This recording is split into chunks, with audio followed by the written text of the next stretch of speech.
제가 작년에 그 교회 하나님의 꿈이라는 시리즈 설교를 할 때 첫 번째로 만약에 교회가 없다면 이란 제목으로 설교를 했어요. 기억이 나십니까? 네, 그럴 줄 알았어요. 네. 제가 생각했던 것보다 훨씬 더 결과가 참담합니다. 어쨌든 그때 그 설교를 하고 나서 몇몇 분들이 그런 생각을 해본 적이 없는데 진짜 교회가 없으면 진짜 그게 참 심각하겠네요. 뭐 교회의 소중함을 새삼 깨달았습니다. 이렇게 반응해 주시는 분들이 몇 분 계셨어요. 참 고마운 분들입니다. 대대손손 하나님께서 축복하실 집안입니다. 여러분이 모르시겠지만 우리 교회도 그렇게 말씀에 반응해 주시는 분들이 가끔씩은 있습니다. 놀라운 분들이에요. 저는 오늘 그때의 기억을 되새기면서 만약에 성령이 없다면 이라는 제목으로 여러분에게 좀 말씀을 나누려고 합니다. 사실 제목은 이런데 이게 지난 2주 동안 제가 전했던 그 하나님이 주신 최고의 선물 성령이라는 그 말씀의 연장선에 있는 말씀입니다. 그러니까 어떻게 보면 제 3편인데 영화도 뭐 속편하고 속속편하면 이게 안 좋다 그러잖아요. 그래서 제가 제목을 좀 바꿔봤는데 어쨌든 지난 2주 동안 우리는 하나님께서 우리에게 성령을 주셔서 우리 가운데서 어떤 일을 하시는지에 대해서 좀 살펴봤어요. 그죠? 굉장히 중요한 것들입니다. 우리 크리스찬의 삶에 아주 필수적인 것들이죠. 그 몇 가지 공부했던 내용들을 이 시간 잠깐 복습을 하면 이렇습니다. 성령님은 우리로 죄를 깨닫게 함으로써 구주께로 우리를 이끄십니다. 우리의 상태를 깨닫게 해주십니다. 그 다음에 성령님은 우리를 거듭나게 하셔서 우리의 심령을 새롭게 태어나게 하셔서 새로운 피조물이 되게 하십니다. 성령님은 또한 우리를 하나님과 친밀하도록 도와주십니다. 성령님은 영원히 우리 안에 거주하시고 우리를 인도하십니다. 성령님은 우리로 말씀의 영적인 의미와 내게 대한 그 말씀의 중요성을 깨닫도록 도와주십니다. 성령님은 또한 우리에게 위로부터의 능력을 주셔서 우리가 할 수 없는 일을 하게 하십니다. 이 사실들 우리가 쭉 지난 2주 동안에 걸쳐서 살펴봤습니다. 혹시 이 말씀을 잘 안 들으신 분들은 홈페이지 들어가셔서 방송으로 다시 들어보시기 바랍니다. 근데 이것만 해도 성령님은 정말로 하나님이 우리에게 주신 최고의 선물임이 틀림없습니다. 근데 그게 다가 아니에요. 성령님께서 우리를 위해서 하시는 그런 놀라운 일이 더 있습니다. 그것은 우리의 삶과 우리의 신앙에 너무도 중요한 것들입니다. 여러분들이 정상적인 기독교인의 삶을 살기 위해서 정말 예수 믿는 것처럼 살기 위해서 우리의 영혼이 정말로 깨어있기 위해서 뭔가 우리가 문제들을 극복하고 정말 그렇게 살기 위해서 성령님이 정말로 필요합니다. 만약에 성령이 없다면 우리는 정말 큰일 나요. 요즘 대한민국에 비가 안 와가지고 많은 분들이 걱정을 하시잖아요. 어제 뭐 잠깐 단비가 내렸지만 더 왔으면 좋겠어요. 근데 정말 하나님이 우리에게 비를 주시지 않으면 우리는 살 수가 없습니다. 근데 마찬가지로 성령의 선물을 주시지 않으면 우리는 영적으로 살 수 없어요. 건강하게 절대 살 수 없습니다. 그럼 만약에 성령이 없으면 구체적으로 어떤 일이 일어날까요? 오늘 말씀을 통해서 좀 살펴보기를 원합니다. 첫 번째로 성령이 없으면 우리는 은사를 받을 수가 없고 따라서 교회를 세울 수가 없습니다. 성령님께서 하시는 일, 교회를 위해서 하시는 일 가운데 하나가 은사 부여라는 거예요. 이 교회는 건물이 아니고 여러분 사람인데 이 교회를 위해서 하시는 일 가운데 하나가 은사 부여라는 거예요. 그분은 교회에 속한 모든 믿는 자에게 다양한 은사를 주십니다. 고린도전서 12장 4절 말씀 보시죠. 은사는 여러 가지지만 그것을 주시는 분은 같은 성령이십니다. 다양한 은사가 있지만 다 성령님이 주신 거라는 겁니다. 공급원이 같다는 거예요. 이 은사라는 말은 헬라어로 그리스 말로 카리스마라는 단어입니다. 근데 우리는 이 단어를 뭐 최민식이라든지 조재현 같은 그런 아주 강렬한 인상의 배우나 히딩크 같은 리더들에게 사용을 하잖아요. 근데 이 단어는 카리스라는 그리스 말에서 나온 단어, 파생된 단어예요. 이 카리스라는 단어는 무슨 뜻이냐면 은혜라는 단어입니다. 그러니까 은혜라는 단어이고 카리스마는 은혜의 선물이라는 뜻입니다. 하나님께서 우리에게 은혜로 선물을 주시는데 무언가를 잘할 수 있는 능력을 선물로 주시는 것이 은사입니다. 가르침이라든지 구제라든지 성김이라든지 예언이라든지 치유라든지 어떤 특별한 능력을 주시는 그것이 바로 은사입니다. 그것은 나의 어떠함과 상관없이 우리에게 주어지는 무조건적인 선물입니다. 내가 잘났거나 내게 자격이 있어서 그게 주어지는 게 아니에요. 내가 원한다고도 되는 것도 아닙니다. 사실은 저도 제가 원하는 어떤 은사가 있어요. 저는 찬양의 은사가 있었으면 정말 좋겠어요. 예배 인도나 찬양의 은사가 있었으면 좋겠어요. 제 친구 목사님 중에 정말 찬양의 은사가 있는 목사님이 있는데 설교도 잘하지만, 근데 그 목사님은 설교가 좀 잘 안 되고 이러면 찬양 한번 불러버리면 그냥 끝납니다. 그냥 되는 거예요. 이게 반응이 안 좋을 때가 있죠. 그럼 찬양 쫙 부르면 그냥 살아요. 근데 저는 설교 중에 노래하면 교인들 인상이 험악해지고 은혜가 바람처럼 빠져나가요. 그래도 어떡하겠습니까? 이거는 성령님이 제게 안 주신 거예요. 여러분 기억하십시오. 은사는 은혜의 선물입니다. 우리는 뛰어난 은사가 있는 사람들, 대단한 그런 은사나 재능을 갖고 있는 사람들은 굉장히 이렇게 숭상하는 경향이 있어요. 특별히 무슨 치유라든지 방언이라든지 예언이라든지 이런 어떤 기적적인 초자연적인 신비한 은사가 있는 사람들을 능력의 종이라고 하면서 이렇게 떠받드는 높이 평가하는 그런 경향이 있습니다. 근데 사실 그 공로는 다 성령님께서 받으셔야 되는 거예요. 그것은 사람과 관계가 없는 겁니다. 여러분, 은사와 영성, 은사와 그 사람의 영성, 은사와 인격은 상관이 없어요. 아무 관계가 없습니다. 제가 예를 들어서 아무리 설교를 잘하는 은사가 있다 하더라도 그것이 저의 영성을 보장해 주는 게 아니에요. 그건 그냥 은혜의 선물입니다. 그러면 성령님께서 왜 우리에게 은사를 주십니까? 그 목적이 고린도전서 12장 7절에 나와 있습니다. 보시죠. 각 사람에게 성령을 나타내 주시는 것은, 여기 성령을 나타내 주시는 것이라는 말이 바로 은사라는 거예요. 성령의 드러남이 바로 은사입니다. 성령을 나타내 주시는 것은 공동 이익을 위한 것입니다. 여기 이 말씀을 보면 성령께서 은사를 각 사람에게 주신다 그랬어요. 다시 말하면 모든 믿는 자에게 예외가 없이 주시는 겁니다. 그리고 그 목적은 개인의 유익이 아니라 공동체의 유익을 위해서 주신다는 거예요. 교회 공동체를 위해서 은사를 주신다는 겁니다. 우리 한국 교회가 은사 운동으로 인해서 혼란을 겪었고 또 지금도 겪고 있는 것은 바로 이 점을 망각했기 때문이라고 저는 생각해요. 은사는 자기 개인의 유익을 위해서나 또는 자기를 드러내기 위해서 하나님이 주신 게, 성령이 주신 것이 아닙니다. 내가 그만큼 대단하다는 걸 드러내기 위해서 주신 게 아니라는 거예요. 그것은 그 은사를 활용해서 다른 사람들을 돕고 교회를 세우라고 주시는 겁니다. 한국 교회가 세계 교회의 유례 없이 왜 방언 열풍에 교파를 초월해서 휘말렸습니까? 왜 지금도 그러고 있습니까? 지금 사실은 세계 교회적으로 보면 이 방언이라는 현상이 어느 정도 가라앉은 현상이에요. 그런데 왜 유독 한국 교회는 이렇게 방언에 집착합니까? 성경만 봐도 18개에서 20개 이상의 은사가 있어요. 그런데 왜 그 가운데서 모두가 그렇게 방언의 은사만을 받으려고 그렇게 애를 씁니까? 방언 받으려고 며칠 기도원에 들어가기도 하고 심지어는 방언 학습하고 나무 둥치 붙들고 랄랄랄라 그러고 혀를 풀고 왜 그렇게 합니까? 저는 성도들이 섬김이나 구제의 은사를 받기 위해서 그렇게 애쓰고 기도했다는 얘기를 들어본 적이 없어요. 하나님 제게 구제의 은사를 주시옵소서 구구구구구구 이랬다는 얘기를 들어본 적이 없어요. 무슨 섬김의 은사를 주시옵소서 섬섬섬섬섬섬 그러지 않잖아요. 근데 왜 유독 방언일까요? 왜 그럴까요? 결국 자기 때문이 아닙니까?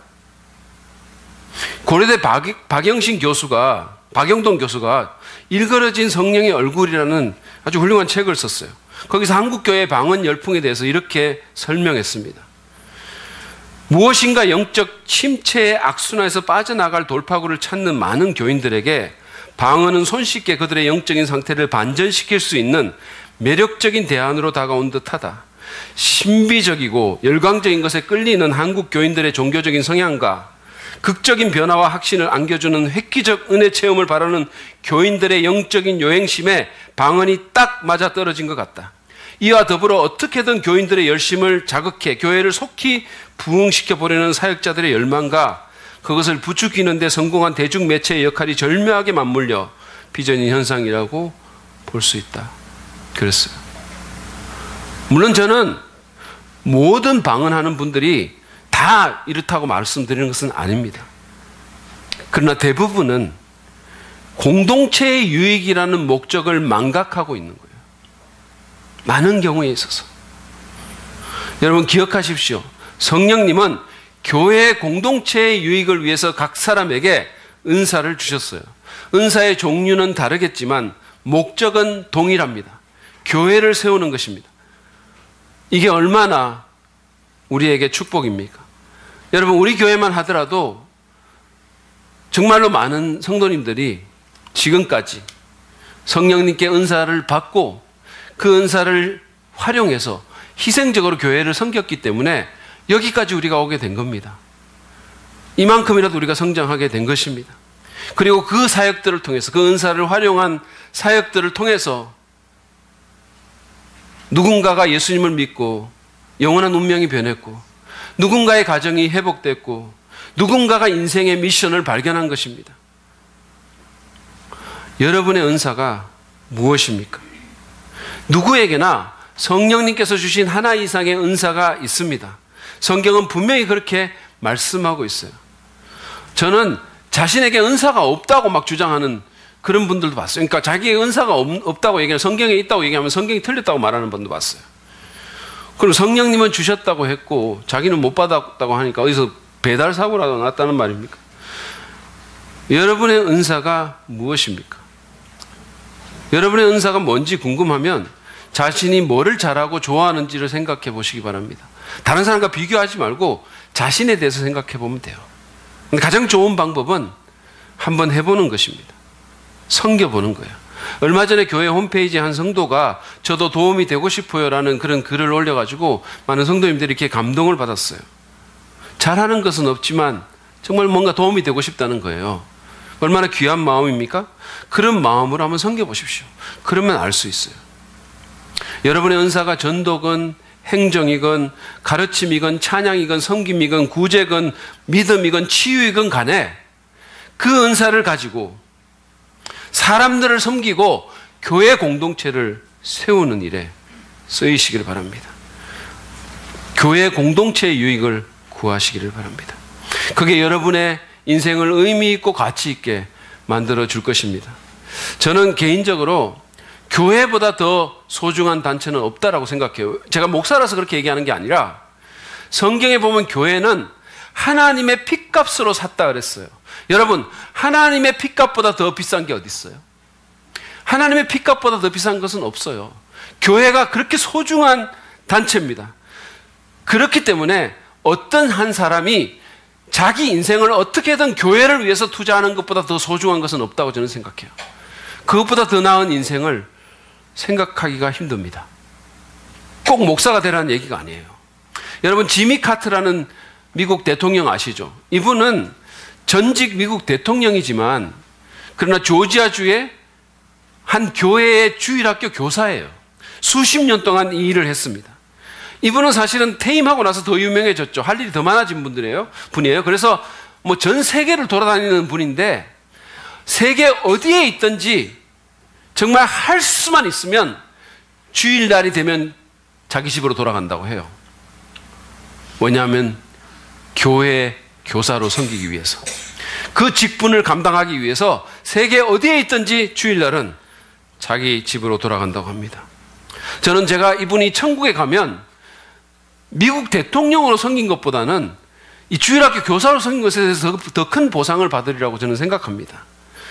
왜냐하면 교회는 하나님의 걸작품이고 세상을 변화시키는 하나님의 최종 병기이기 때문이에요.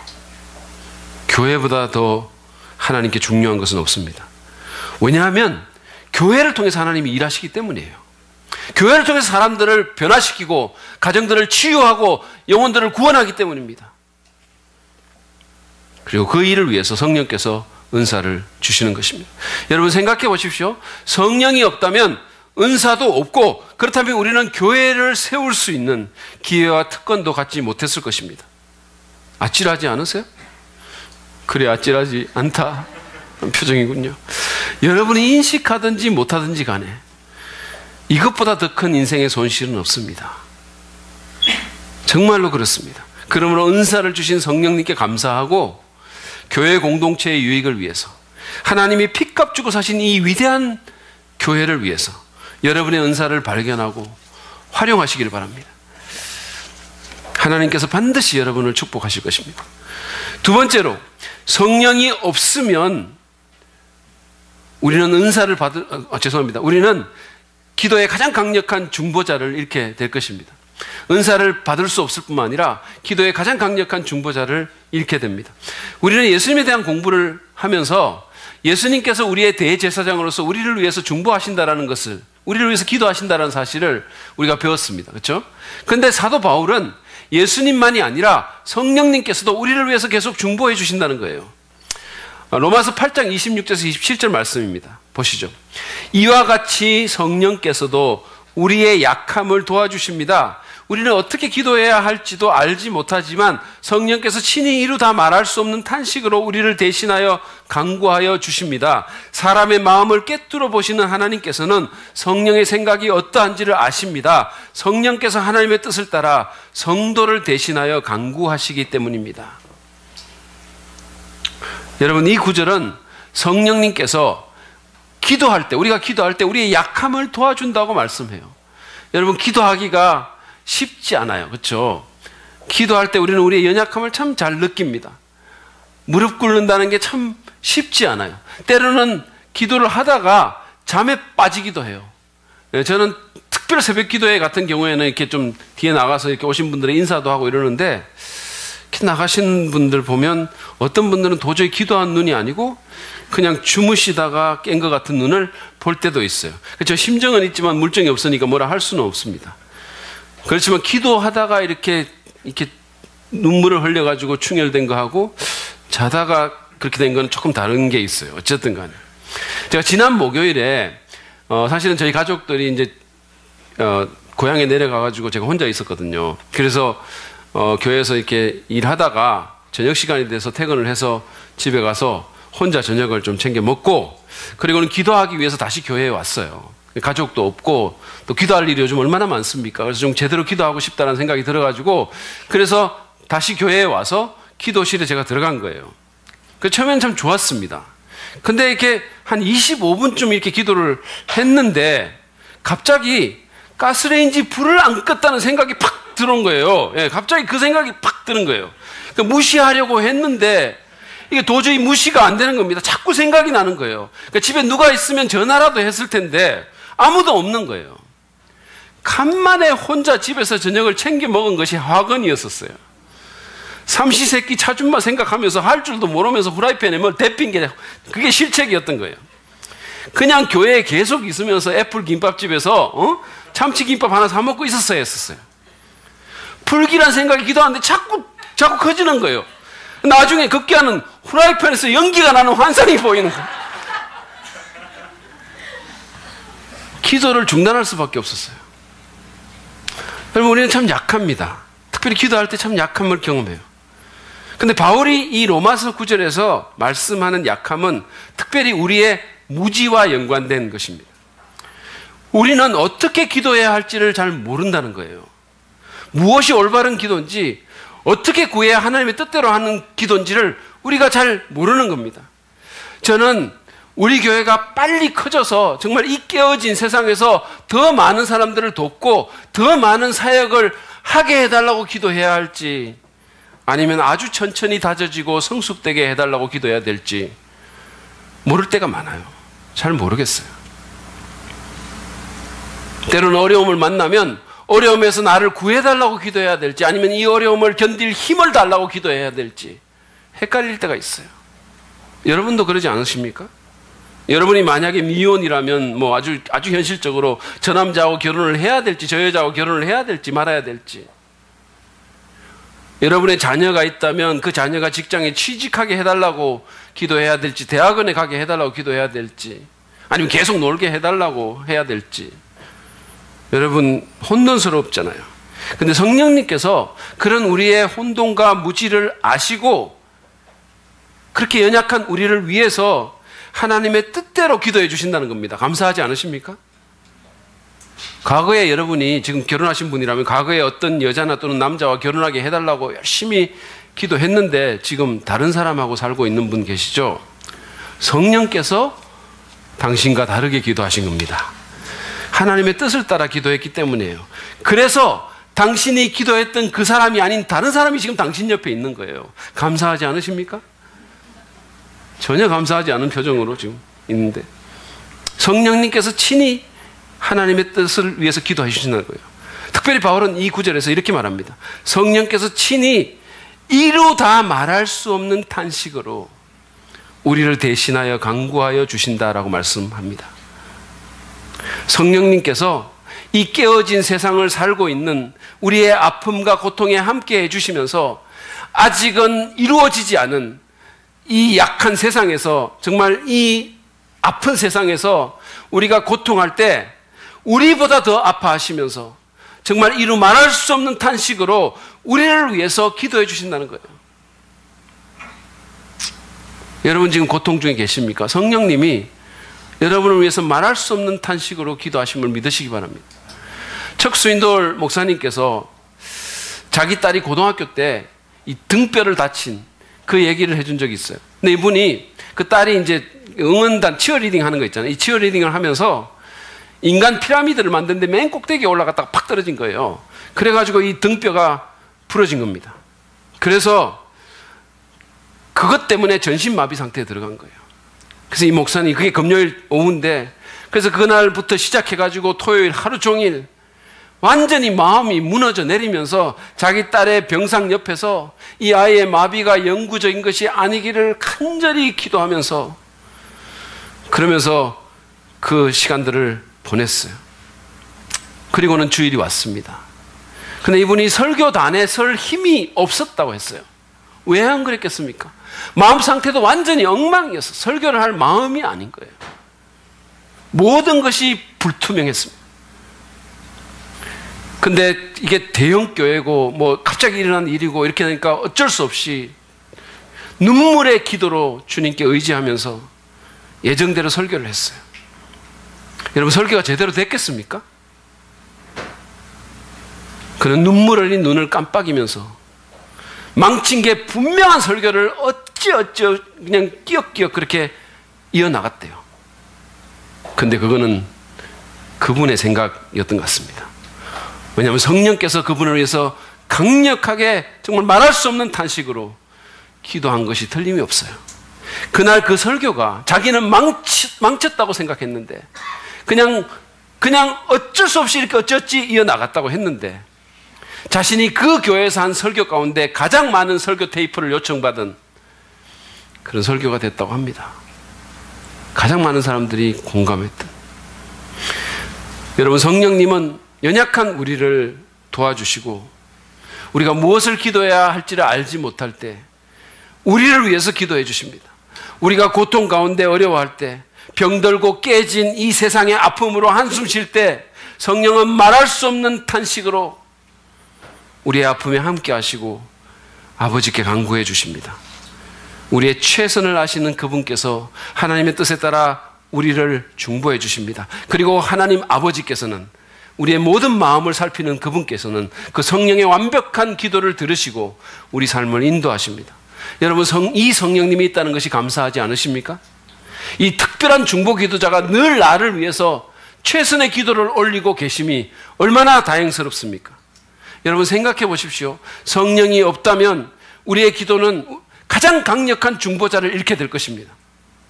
그러면 우리의 영적인 생활이, 우리의 삶이 얼마나 더 연약해지고 얼마나 더 피폐해지겠습니까? 얼마나 불안하겠습니까? 여러분을 위해서 말할 수 없는 탄식으로 기도하시는 성령님께 감사하고 용기와 소망을 가지시기 바랍니다. 여러분, 외로우세요? 저도 외로울 때가 있어요. 기도도 못할 정도로 힘드십니까? 저도 때때로 그럴 때가 있어요. 아무도 내 상황을 이해하지 못하는 것 같으세요? 저도 그럴 때가 있습니다. 저도. 심지어는 내 아내조차도 내 마음을 모를 거야 라고 생각할 때가 있어요. 나를 위해서 기도하는 사람이 아무도 없을 것 같으십니까? 설사 이 모든 것이 사실이라 하더라도 성령님은 여러분과 함께 하십니다. 최고의 중보자 되신 그분께서 가장 완벽한 기도로 여러분을 위해서 기도하십니다. 도와주십니다. 그러므로 힘을 내시기를 바랍니다. 용기를 가지시기를 바랍니다. 그러므로 여러분들이 하나님 앞에서 그냥 마음을 털어놓으시고 그냥 진솔하게 기도하시기를 바랍니다. 꾸밀 필요 없어요. 안 꾸며도 괜찮습니다. 의심과 불안을 털어놔도 괜찮으세요. 여러분 불만하고 하나님 앞에서 우셔도 괜찮습니다. 하나님은 그런 거 다 감당하실 수 있으세요. 그리고 성령님께서 무엇보다도 그런 것들을 위해서 같이 아파해 주시고 기도해 주십니다. 그러므로 어떻게든 하나님 앞으로 나가세요. 어떻게든 뭔가든 쏟아 놓으십시오. 그러면 그럴수록 성령님께서 더 열정적으로 여러분을 위해서 기도해 주시고 함께 아파해 주시고 여러분의 마음을 만져주실 것입니다. 여러분에게 힘을 주시고 기도할 수 있게 해주시고 기도할 능력을 주시고 하나님의 뜻을 분별할 지혜를 허락해 주실 것입니다. 그리고 결과적으로 여러분을 더 나은 기도자로 세워주실 것입니다.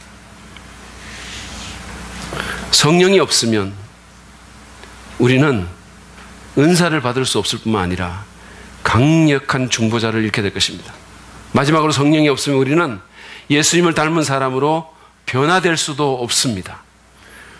성령님은요, 우리를 예수 닮은 사람으로 변화시키는 영이세요.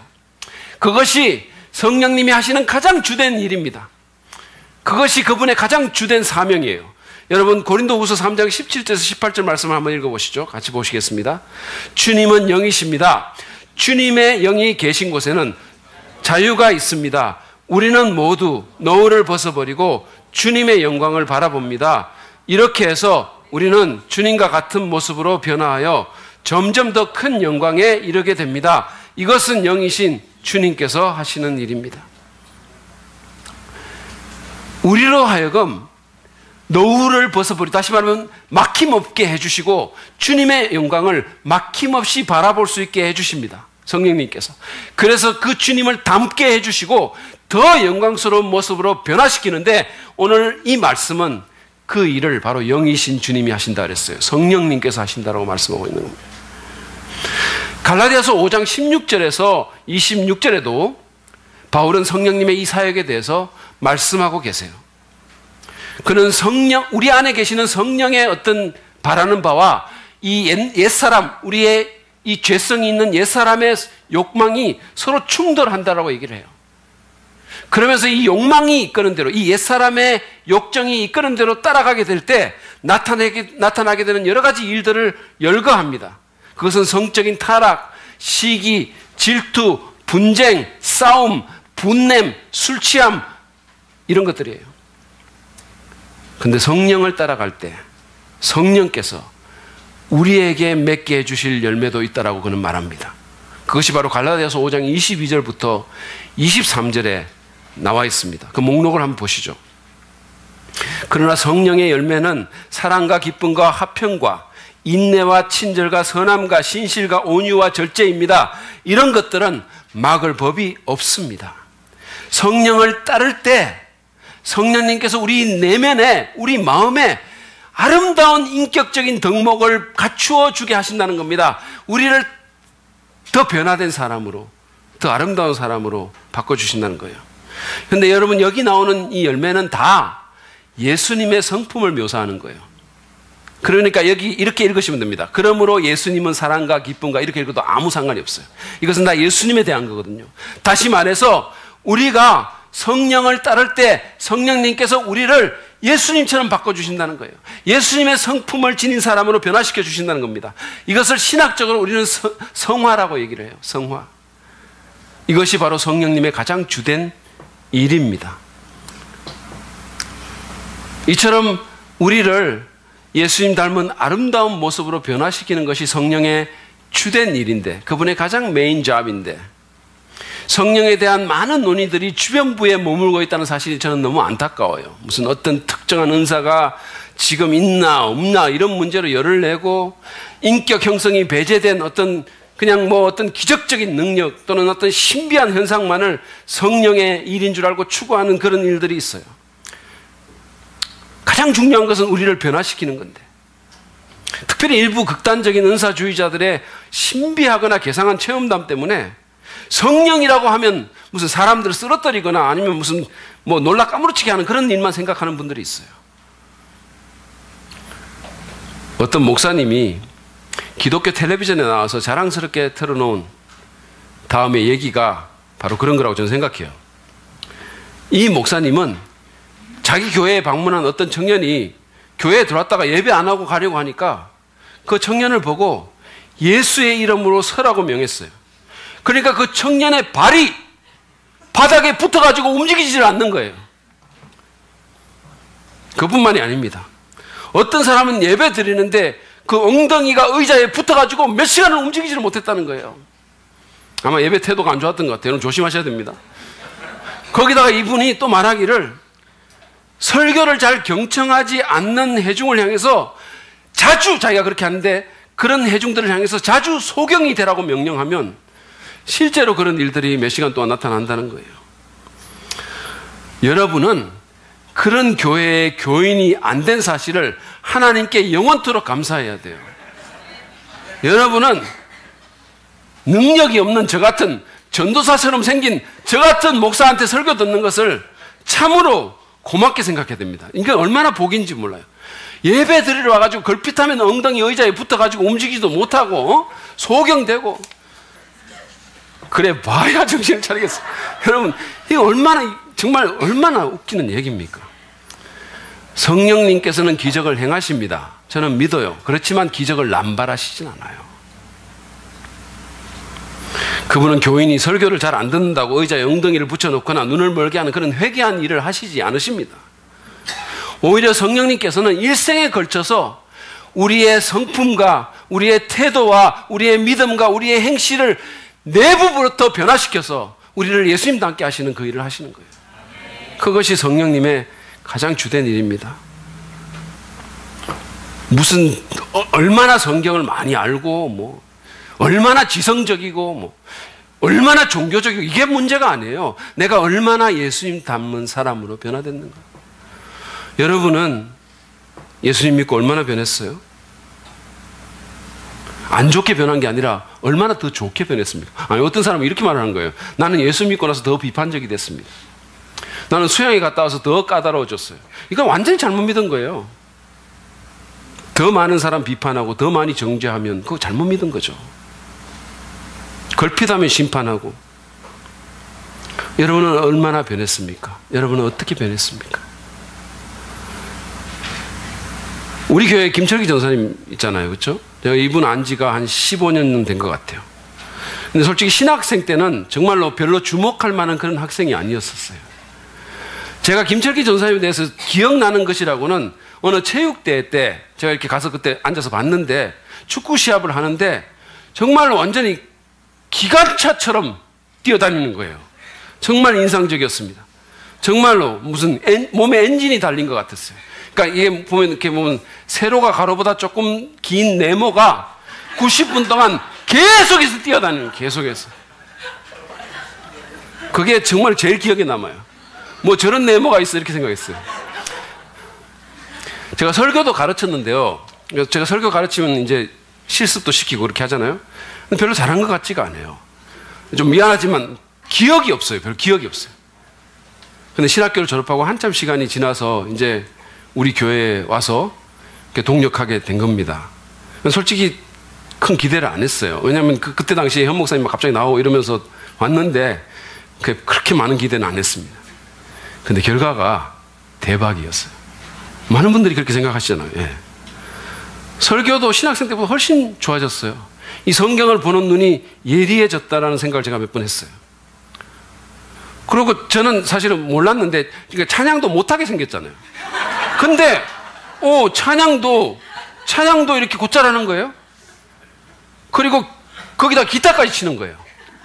기타 못 치게 생긴 얼굴이잖아요. 그러니까 이게 저런 얼굴은 뭐 드럼을 치면 괜찮은데 이 기타 같은 악기는 아닌 것 같잖아요. 근데 기타도 치는 거예요. 대박이죠, 사실. 무엇보다도 성품과 태도가 제가 생각했던 것보다, 제가 알고 있었던 것보다 훨씬 좋았어요. 정말이에요.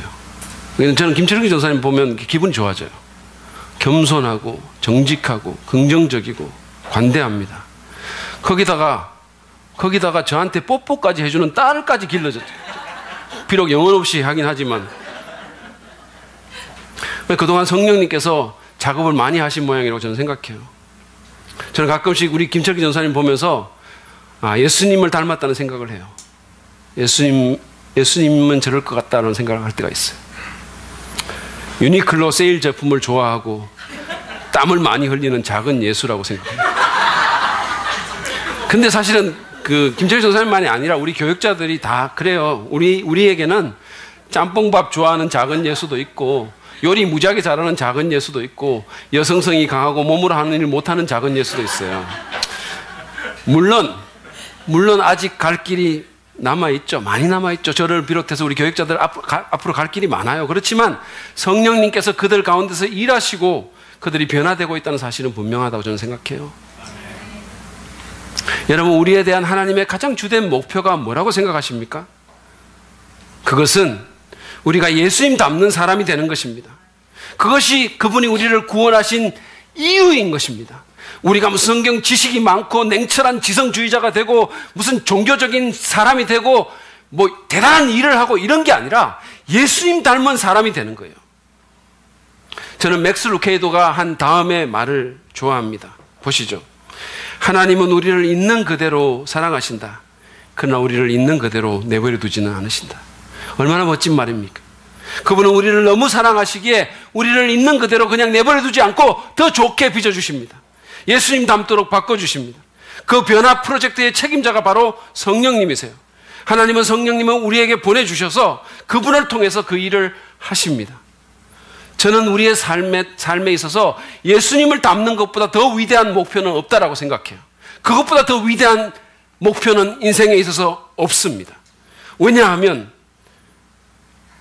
예수님을 닮는 것에서 진정한 영향력이 나오기 때문이에요.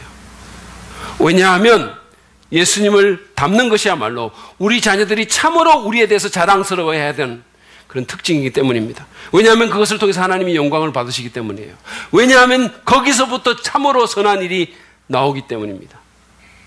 그것은 어떤 일을 이루고 어떤 지위에 도달하는 것보다 훨씬 더 위대한 목표입니다.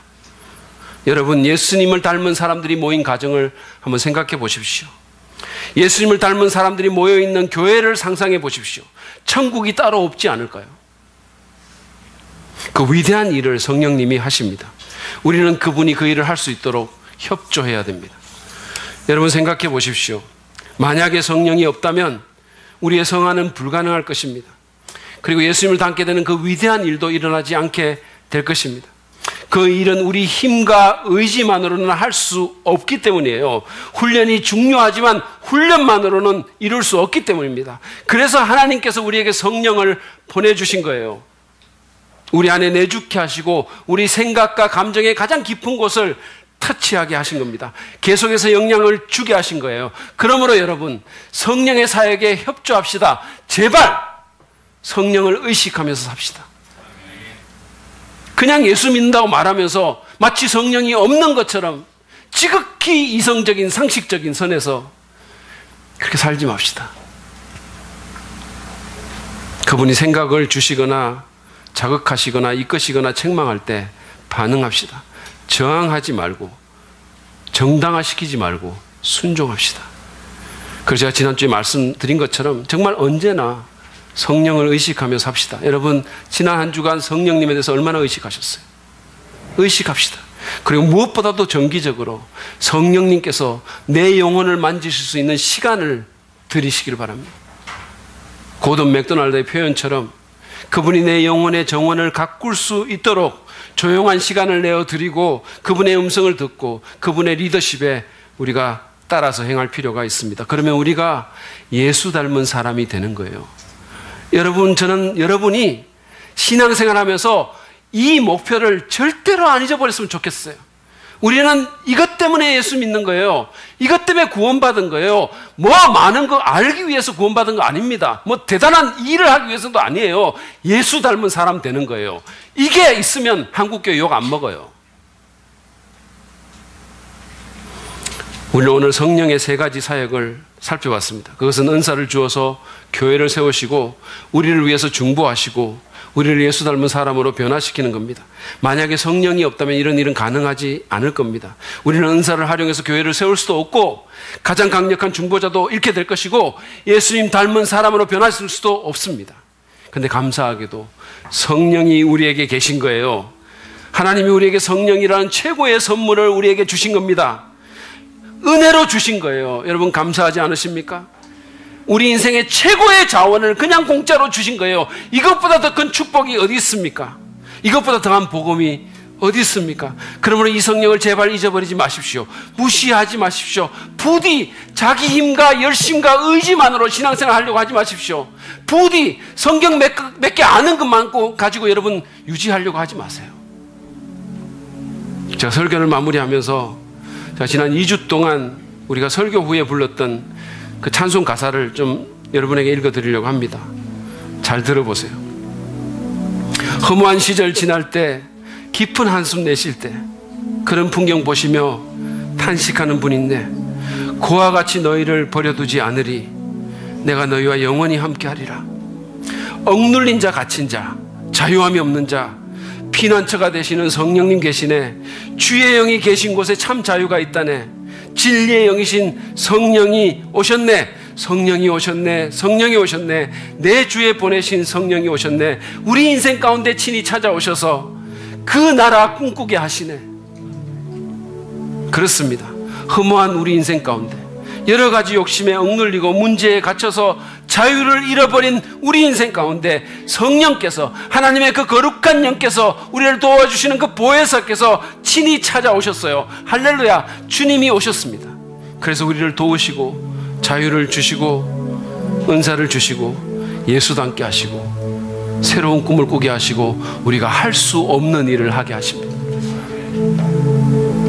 그 성령께 감사하고 하나님을 찬양합시다.